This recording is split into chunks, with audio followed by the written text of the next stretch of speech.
Hey everybody, I'm gonna do a new video for you today. Today I am on my alt ret. I am actually on my Night Fae. The reason why I'm on my Night Fae is because I believe that ret paladins actually are gonna have three really good covenants to coming up.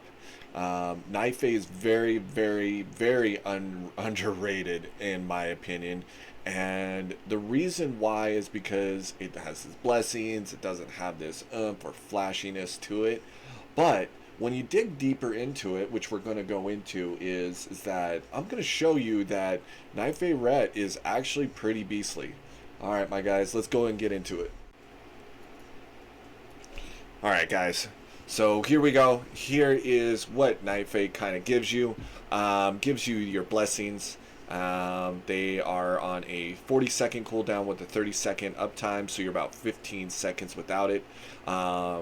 Unless you have the Blessing of Summer Conduit, which you can actually have if you have it to 200, you can have all 45 seconds of it. But they don't really give you a lot of like damage boosts like Divine Toll. It's not a one-shot mechanic or anything like that. It just kind of gives you either with Blessing of Summer, you're going to have a little bit of extra potential damage. Blessing of Autumn, that gives you kind of a haste build. It allows all your cooldowns to come out quicker. So if you use Wings and if you use your Wake of Ashes and then use Blessing of Autumn, your cooldown is going to be a little bit shorter. Then your Blessing of Winter, it makes sure you have a slow on them, stacking up 10 times. And then it for melees, it actually the swing for their melee swing is decreased. And then your Blessing of Spring, which is really, really cool. If you give it a healer to a healer, they give extra 10% healing. If you give it onto yourself, you can get 20% extra healing onto yourself. So it's actually pretty awesome with it. I do absolutely enjoy it. But that is not the reason why I believe that Night Fae is going to be that good. The reason is going to be the passive that Naya gives you. Naya gives you the Grove Invigoration. It took me a second to figure out what that even said. Healing or dealing damage has a chance to grant you a stack of redirected anima. Redirected anima increases your maximum health by 1% and your mastery by 25 for 30 seconds. Stacks overlap.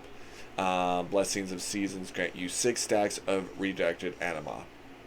So that is going to be the reason why this build or the Night Fae is, I believe, is going to be awesome. So let's go ahead and throw a blessing on. Okay, here you go. Max health by 6%. I'm at 36k now, but I'm also, my mastery goes up 150. Boom, a lot more mastery. So let's go ahead and take it off real quick.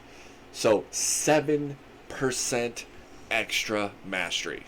That is huge with when it comes to consistent damage.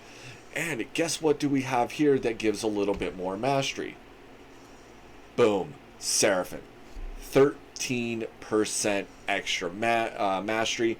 So you are gaining 20% extra mastery when you burst with Seraphim and you use your blessings all at once. It is absolutely awesome when it comes to it. So let's go ahead and check. So I'm going to leave my stats here. Let's go ahead and get some holy power here so I can get that buff. Okay, so I'm going to Blessing of Autumn, Seraphim, 43% mastery on a 211 alt. This is so huge for consistent damage. And it just hits like a train. Oh, it is absolutely, this is going to be huge coming up into RBGs. I do believe in arenas for consistent damage. It is going to be pure chaos. Because if you can bump up your mastery and do a mastery build, this is going to completely one-shot people when you burst and just use Final Verdict with that extra 15% damage. So Seraphim, Righteous Verdict, Final Reckoning. Oh my gosh, think about how much burst that's going to be. Let's see if we can get this thing to go up on this guy, okay? Alright guys, we're going to do a DPS test here. Alright, so I am going to be at 23% mastery, 28% burst. Remember, I am only at 211 eye level, so this isn't going to do as much damage as a 220 or 226, but you will see kind of the burst rotation of it does. So let's go ahead, let's get some holy power going. Okay, gonna do a blessing, Seraphim, wings, Final Reckoning.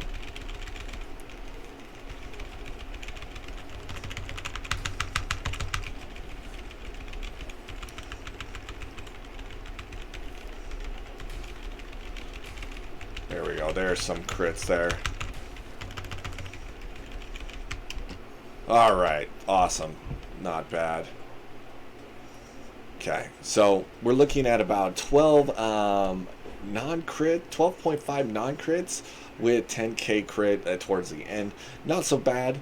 But with the Final Verdict, here we go with the Templar's Vindication, giving out a 5k hit as well. Final Reckoning at just shy of 8k. And this is without like being geared, and you can keep this mastery buff constant almost. It's like I think that I could get it up to I've gotten it up to about almost 78% uptime in a battleground setting. So 78% having a mastery buff, 7% mastery buff is just so much fun, and can do so much damage, or just consistent damage. So I will be throwing a few clips together for you guys so you could check it out. Definitely go ahead and try it out for yourself to see how you like it. Alright guys, thanks for watching and have a good day.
I dedicate this to those who kept me focused. To my brother Big E, yo.